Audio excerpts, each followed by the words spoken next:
Children keep trying to trust adults. They keep trying to find a way to be valued. When they say, I love you to someone, it's not just to have sex. It's not just to get over.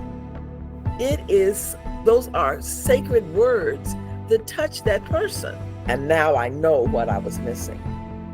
I was missing hope. And we hope again, and we believe again. And then you see this in the kids. Yes. When your staff say to them, we're going to keep you safe, we're going to get through this together. Welcome to the Phoenix Perspective. Hello, welcome to the Phoenix Perspective. My first guest is a well-renowned psychologist, Dr. Janice Stevenson.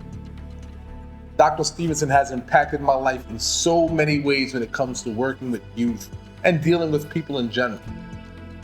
I met Dr. Stevenson about 23 years ago while working at an agency, and she used to do case consultation. And the amazing thing about Dr. Stevenson was that if you were not on point, if you did not know your caseload, if you did not understand your job or your mission, Dr. Stevenson let you know. She didn't sugarcoat it, because she realized that everything we do can either help or damage a child. Her world was about helping these children understand. Our jobs at that time were about helping these children understand and let them know we respect what they're dealing with. We care about what they're dealing with, their families, we cared about them. And she taught me that. She taught me empathy over sympathy. She taught all of us. I have been a psychologist, my sister says, my whole life, because she wants to know how I found a job where I get paid for being nosy.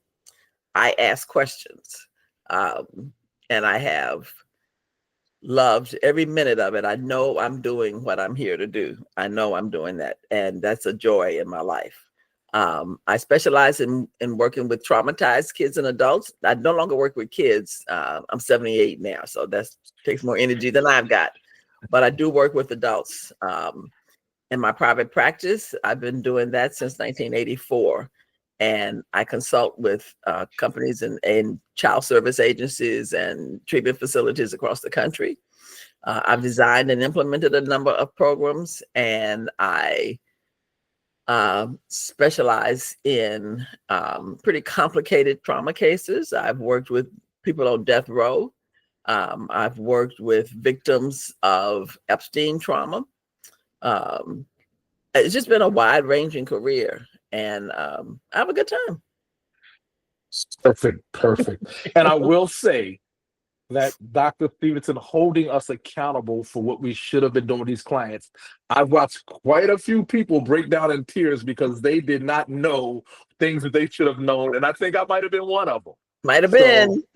So I just appreciate everything you've brought to my life, everything that you've taught people who are affecting the lives of children. I admire it, I love it, and I appreciate you. And also, Dr. Stevenson is my therapist. So when I need, and she calls me on my BS sometimes. So I love her for that, and I appreciate her. So now for some questions. Yes. Can you share what initially inspired you to pursue a career in psychology and specialize in trauma recovery? My mother was a trauma victim in her childhood, and I grew up by her side. And I would listen to her tears at night.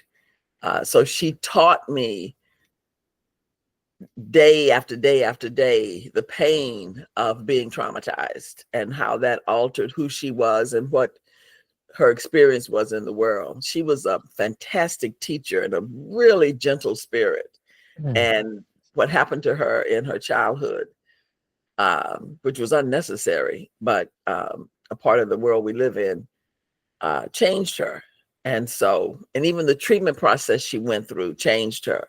And I watched all of that and had an intuition that the care she was getting wasn't what was needed. So when I grew up, I didn't want to be a psychiatrist because that's what she had, and he didn't do a good job. I discovered psychology, and it gave me a way to make the impact that my spirit told me I needed to make.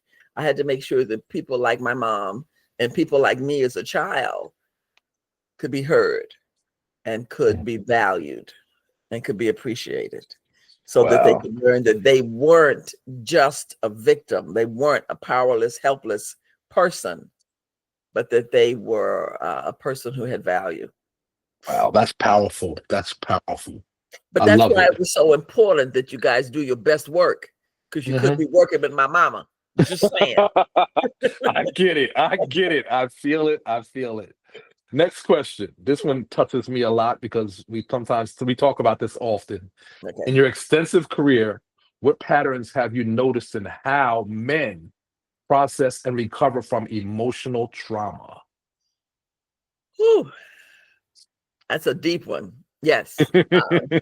And I've been stunned at how many of my clients, either in the consulting role, the training role, or the treatment role, how many of those have been men who come with their mask on, and they're going to be manly man, and they're not going to break down. They're not going to show vulnerability, as if half of who they are is not their heart.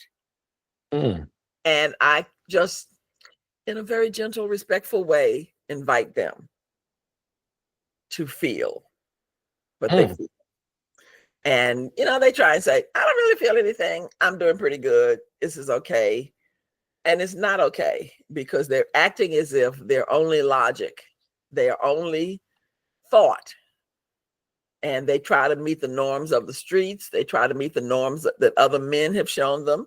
And other men don't show them that vulnerability matters. So mm. I just keep tapping and tapping to get to that place where they're vulnerable. And when they get there, the release, the letting go of pain that they acted like they didn't have is a tremendous Yes, I know this to be facts. Just so yes, everybody knows, I know this to be facts. yes. And Okay. they're different after that. And that's the part that's most stunning, because women don't always appreciate how locked into stereotypes men are, Mm, and how committed they are to being quality good men. They want to be a man that their mom or their grandmother or their dad, wherever possible, can be proud of, or where their lady can be proud of them. And they don't always know how to do that. So one of the things I'll do with women is introduce women to the little boy in that man. Because I'm when they're laughing because people don't know how much I hear this about myself. Like it's this, I feel like, to be transparent, I missed my therapy session on Monday and I feel like I'm in my therapy session right now. So I'm loving it. I'm loving it. yeah, it's hard to let men know that that little boy is valuable, that that little boy was genuine and honest and open and trusting and incredibly clear about what he was thinking and feeling. And as he grew and got through elementary school, that started shifting. And by the time he became a teen, he was starting to mask that up and press that down and push that Mm, to the back, so that he would not be judged by his peers. And by the time they finish high school, they're hardcore and they're tough. Definitely by the time they finish college, they got it. Life's good. They're in charge. Can't nobody tell them anything. And it's not, that's just a mask. Okay. I respect that. I love it. Next question. How does your, and I know the answer, but the people don't. Okay. How does your approach integrate spirituality and expressive therapies into traditional psychological methods? Wow. That's These a are some good questions. powerful, These are some that's a good questions, powerful aren't they? question. It is indeed. I'm a Christian. I go to a Bible-based church. My purpose as an adult is to learn that Bible and find out who God is and who I'm not. And in my work, I work from a Christian perspective as often as possible, from a biblical perspective as much as I can. Um, how do I say this? My task is to find God in psychology, Mm, not to find psychology in God. When I mm, read my Bible, I find the foundations of excellent therapy throughout the Bible. Romans is a particular favorite of mine, because the information on how to be a godly man and woman, how to follow the principles of Jesus's walk are in the Bible, and they are also the principles on how to be a healthy adult, how to be a competent person in this world. I don't have to walk around being like anybody else. I can be how he made me.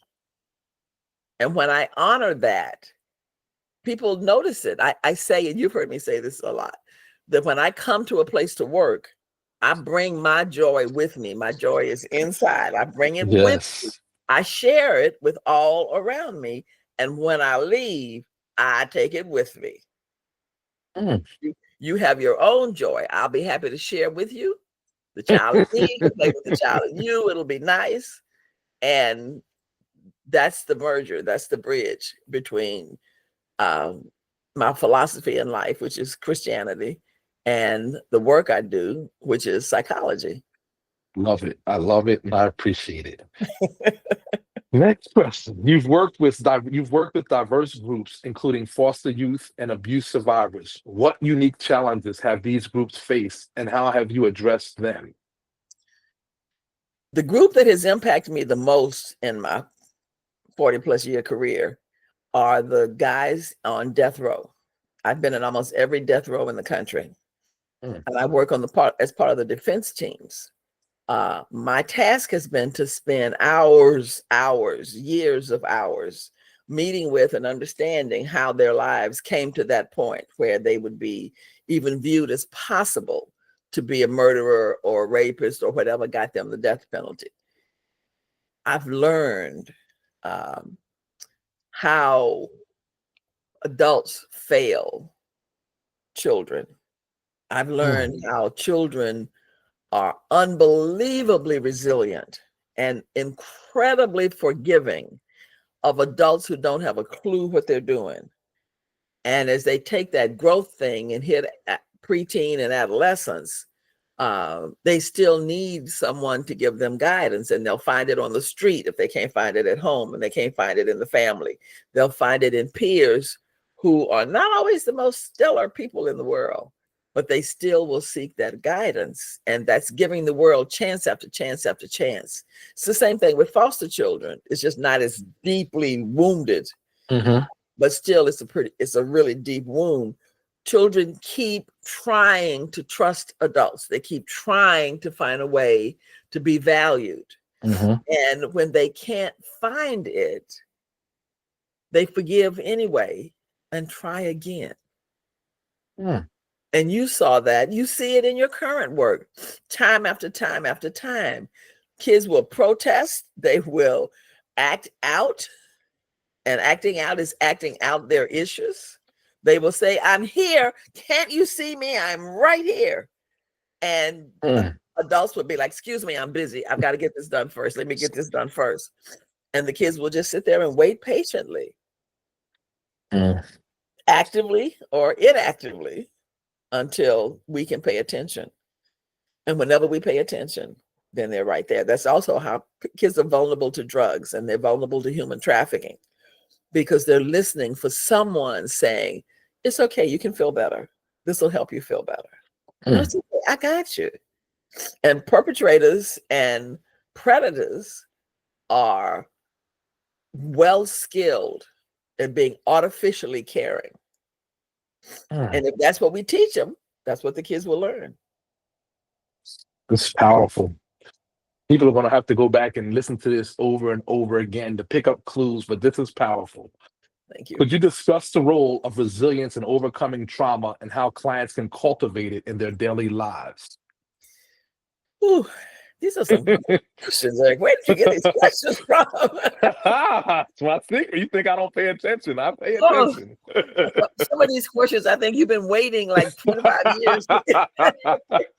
I had to understand the questions myself, so I'm with you. Yes. I believe it. How do I answer this? We don't trust that we're resilient. We think that we are overwhelmed and incompetent and incapable and unworthy of being the best at who we can be. until it becomes important. How do I say this? Resiliency means to restore as before. It means to bounce back. It means to literally hang in there. You see people who are in marriages that end in divorce. Well, for the marriage to end in divorce, it means that the commitment they made when they took their vows, they gave up on. And I worked with a couple one time. The man had 4 marriages before he figured out what he was doing. And he figured out he could stay in his marriage if he viewed it as a legally binding contract, which is odd. I mean, it is. You say your vows before God, family, and friends. It is legally binding, and you do the marriage license and all that. But what you forget is that you gave your word to another human being. And that other human being trusted you. And when they trusted you, they start looking for the unfolding of the person that gave their word. Now, that's concrete in a marriage license. It's also embedded in the birth of a child. When that child enters this world, even as they are developing in utero, they are there because we did sex and made a baby. And in doing so, we made a commitment to a life. And that life has faith in us over and over and over and over. And that faith is the resiliency that they place in their willingness to trust us that we have a clue what we're doing. We don't have a clue. People don't realize that when they're dating someone, when they say, I love you to someone, it's not just to have sex. It's not just to get over. It is, those are sacred words that touch that person. You see what I'm saying? When you say, I love you to someone who is open and welcoming of that, they hear it as, finally. And then they hold you to that behavior. And this is not just men. I mean, this is men and women, because women also say, I love you. I really enjoy you. My life is better with you in it. And we start looking for that. We start expecting that. And the person breaks their word and doesn't keep it. We get hurt, we get upset. It's okay, baby. I forgive you. I know you didn't. I know, Yes. I know. And we go again. That's the resiliency. And we hope again. And we believe again. And then you see this in the kids. Yes. When your staff say to them, we're going to keep you safe. We're going to get through this together. They say, okay. And they hold your hand. And then you go through it, and something happens that you may or may not know about, and they get upset, they get hurt, they get lost. And you say, I'm sorry, I got a meeting to go to. Can I check with you later? And they're like, but you said you'd be here. That's the resilience. They said, but you said, you trust me. I can trust you. You'd be with me through everything. And they take those hits as long as they can. And after a while, and this happens so often, after a while, they have to choose between one more time, I'll give you one more time, or I got to fight for my own survival yet again. I can't trust anybody to keep their word. That's okay. Screw all of y'all. I got me. I got me. And you know how many kids you see who only depend on themselves. You know how many women you meet who only depend on themselves and can't trust a man not one more minute. This is This is so real. And I just want people to know that this is why I care like I care about children. What Yes. Dr. Stevenson just says, I do not, if I'm dealing with a child, I Yes. refuse to let anything distract me from the attention that child needs, which is why we do the one-to-one support services, because we are supposed to be there strictly for that child. And this is something I constantly try to teach my staff to listen. Don't run away when they start talking. When you get them to open up, you've got them to open up. You have to be resilient and listen, no matter how they say what they say, because a lot of times they'll say it in a way that's just not appropriate, but you just have to listen and let them speak. I love that I Yes. love it. I love it. Yes. And This by the way, question. profanity is communication. Mhm. You label it disrespect and say, I don't want to hear what you're saying until you talk to me in a way I approve of. We can have that conversation later. Hmm. But when it's coming out in the hurt and the pain and the anger, listen, because there's so many layers to that that's coming out. I'm getting chills. But this is why I had to break you people down. Yes, you did. Yes, you did. And we were broken down. And I think I'm in touch with a lot of those people who we worked with at that time. And everyone feels that you literally brought out the best in them by breaking them down and building them back up. Everyone who I've worked with at that time who has met you and experienced you doing case consultation Mhm. understands that. So Thank you. this is sort of on that next question. How do life-altering events such as divorce or job loss affect mental health, and what advice do you give for navigating these transitions? That goes right back to the faith we have in ourselves, the trust we Mhm. have in ourselves. We think we're not worthy. We think we're inadequate. We think we're unlovable.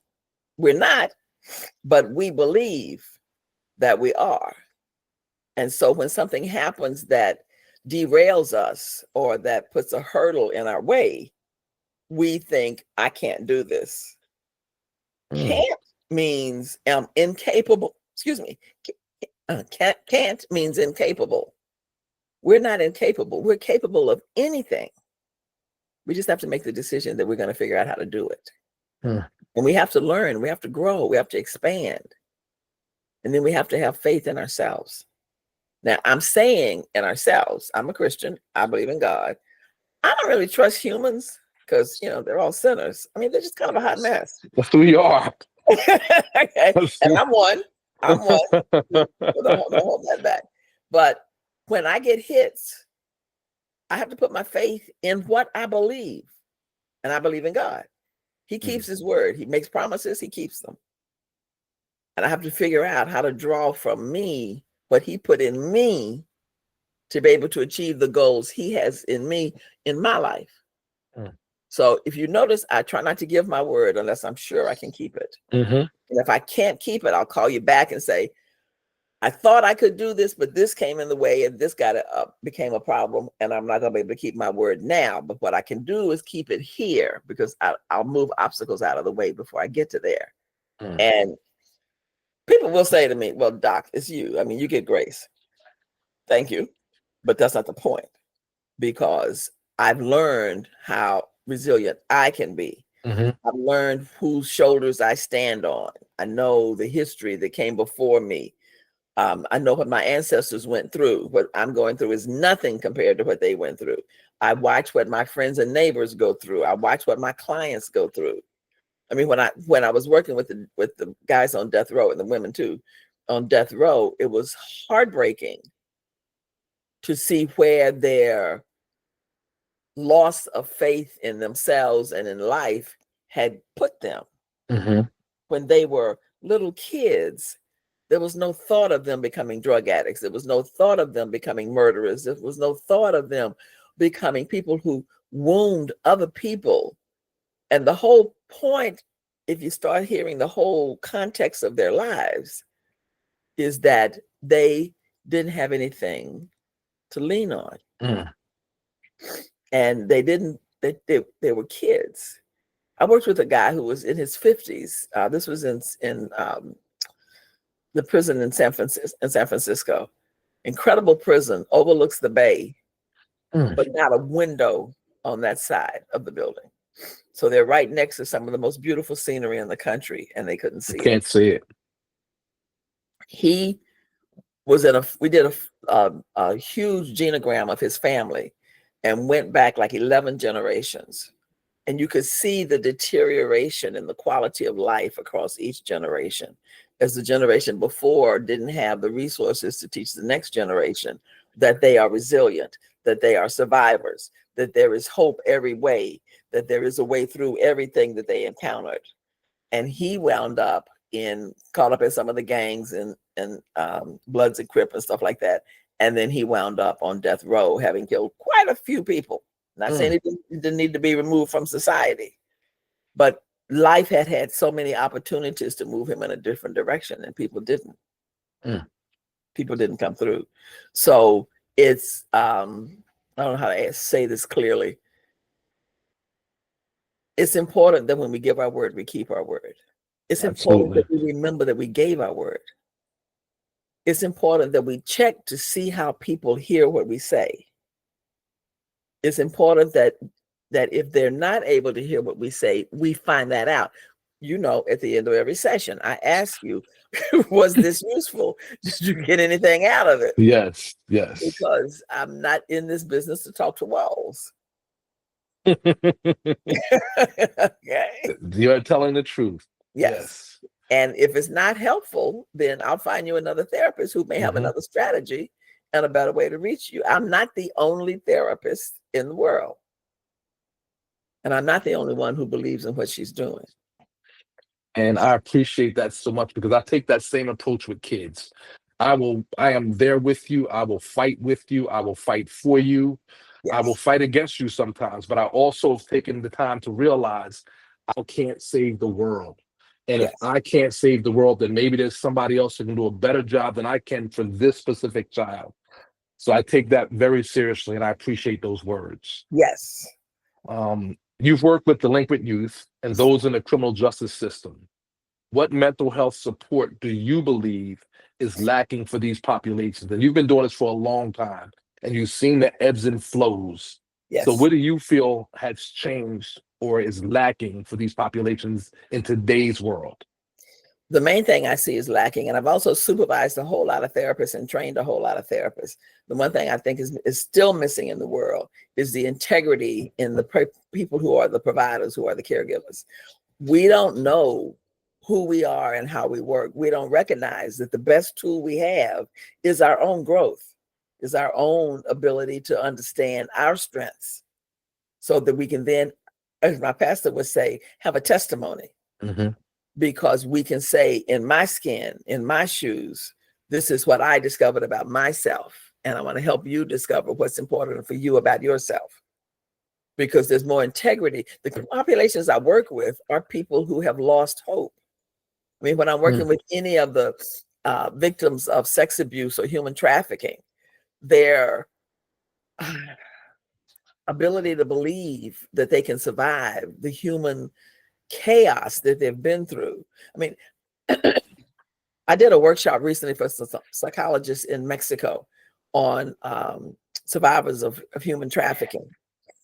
And it was a complicated workshop. Hang on, I got a cough. Sure. I'm recovering from COVID, and I'm really don't ever want to do that again. Hopefully you don't have to. I mean, I've never had it before. I did real good until the day I didn't. So anyway, I was doing this workshop, and there were maybe 100 psychologists online. It was virtual, and they all asked questions that were perfectly reasonable and perfectly appropriate. But there was one lady on the call who kept her screen dark the whole time. And it turns out she was a victim and a provider. And she couldn't find care that she knew, how do I say this, would work for her. She didn't trust any of the providers that were on the screen to hold her heart safe. Mm-hmm. And she listened to what we presented. One of my clients went with me to do the video so she could speak from the perspective of the receiver of the services. And she said, I've never felt like your client describes feeling in the work I've attempted to do.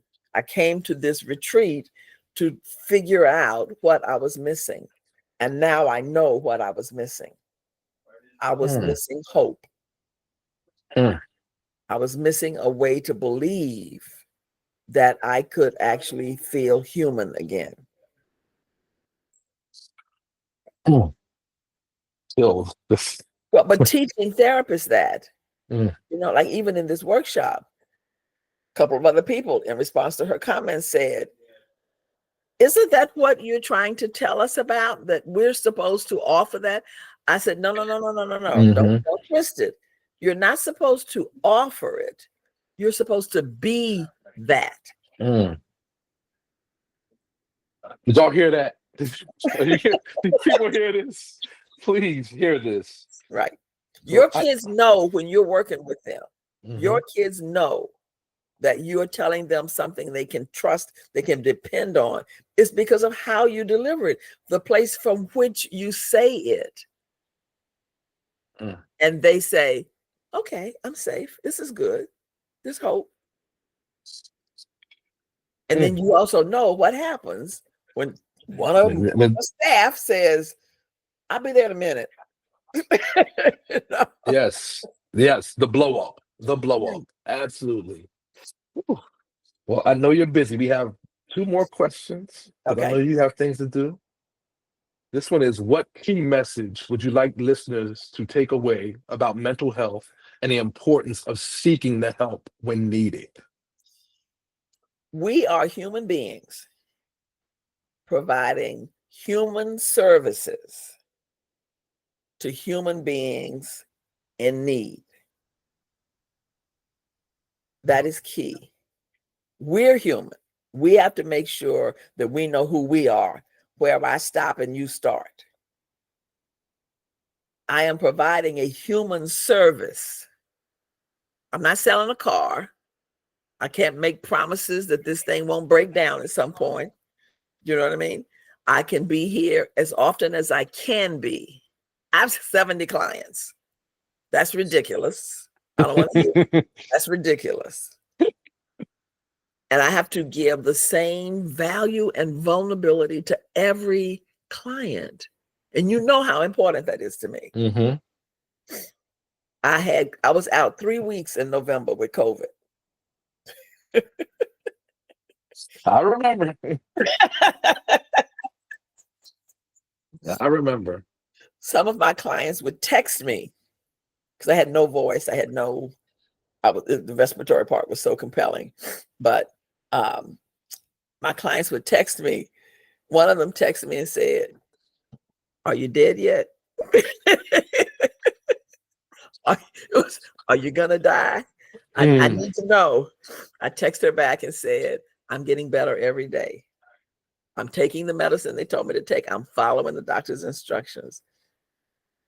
Are you telling me the truth? That's what she said. So it scared them that I might not. And I say, you know this, I say to my clients all the time, I'm a human being. There will come a day when I die. There will come times when I'm having troubles in my life. I will do the best I can. I'm giving you the tools you need. I need you not to rely on me as the provider of those tools. I'm teaching you what to do. And I need you to do it and try it and practice it so we can refine it, so you can have something that you can rely on for your resilience. And then I need you to pass it on. I've heard that a few times. Oh, Phil. Finally, I know you are extremely busy. I know you do not have room for many more clients. I don't have room for any more clients. No, be clear. I don't have room for any more clients. But I also know this about you, that there are certain things that intrigue you. There's certain things that make you say, because you're always trying to come up with the next challenge or the next way to assist someone. And you know a lot of people who do a lot of amazing work. So if people want to reach out to you via email or anything to just say, hey, I need help. Can you guide me in a direction? Can you give me someone? Can you listen for a moment? Whatever it might be. How can Yes. they reach out to you to get that information for extra support in their lives? That was sneaky. That was real clever, Eric. That was really clever. You taught me well, Doc. You taught me well. Okay, I have a website. I don't know the name of it. My granddaughter monitors it for me. Mhm. You can Google me and you can find me on YouTube. Not regularly, but things I've done. Some people have put presentations I've done on YouTube. Um, oh, You can also reach out to me as well, oh, but I want them to hear from you. yeah, yeah. I do have a website, and on the website it has information about me, and it gives people a way to reach me. If Okay. it's through email that you can reach me. Yeah, it's through email that you can reach me. But I say I don't have room for another client. I really don't. I mean, I'm 78. I'm 78 years old, and I see 70 clients. That's an imbalance in life. Okay, uh, so. And if somebody contacts me, my spirit tells me this is Mhm. someone that God sent. And Absolutely. I don't know if God sent them to teach me or they sent them for me to teach, because the work is an exchange, and every client, every session, I grow. I'm so clear on that. And so I'm not averse to taking new clients. I just can't Mhm. I take get any it. I'm client. I'm one of the blessed few because I was told initially, Eric, and then you said, you know what? If Eric is asking, and I know this person, if he is asking, then there's some things that he's really dealing with that he is not prepared to handle. And for me, I'll be honest,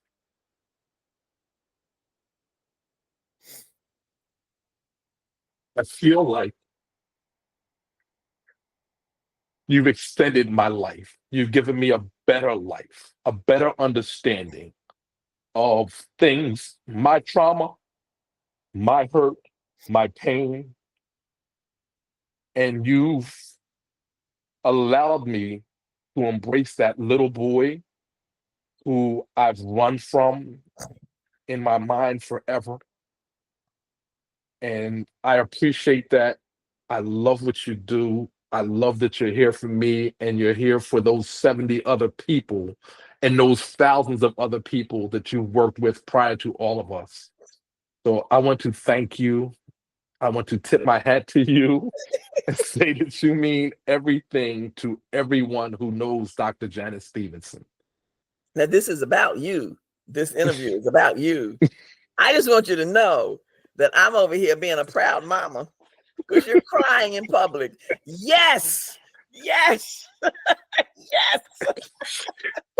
My goodness, this is not supposed to happen, but it is what it is. It And is this is what it who the is. kids get. And this is who your staff get. And this Ah, is who the people in your life, they need to know that this is a real being here. mm. We are human beings and we provide human services. So at the end of the first episode of the Phoenix Perspective, this is where I give my perspective. It's powerful. It hurts to dig deep, to look inside your soul, to look at the damage, the trauma that you've experienced in life, and to be able to talk about that and heal from that. I hope you were able to listen to the words that Dr. Stevenson gave. And if you feel like there's some things that you need help with, you reach out and you get help. If it's a conversation, if it's a letter, if it's any ways of communication to get that monkey off your back, per se, to let your phoenix rise from the ashes, anything that helps you become a better version of you, You have to let it out, let it go. Doesn't mean you forget about it, but you learn how to deal with that pain. You learn how to deal with that hurt. You learn how to deal with that love. You just get a better understanding of yourself and others and articulate it in a way that's healthy for you. Whether it means going out in your backyard and screaming, sitting in your room and screaming, crying, relief, whatever it is, that's what you do, because that's what the Phoenix perspective is about. Rising above, rising from the ashes, being the best version of you, and utilizing those people you love and those people who love you back to help bring out that in you. So until next time, take care of yourself, take care of your soul, take care of your spirit, and be the best version of you. Tell someone you love them. Tell someone you like them. Tell someone you care, and make a difference. Thank you.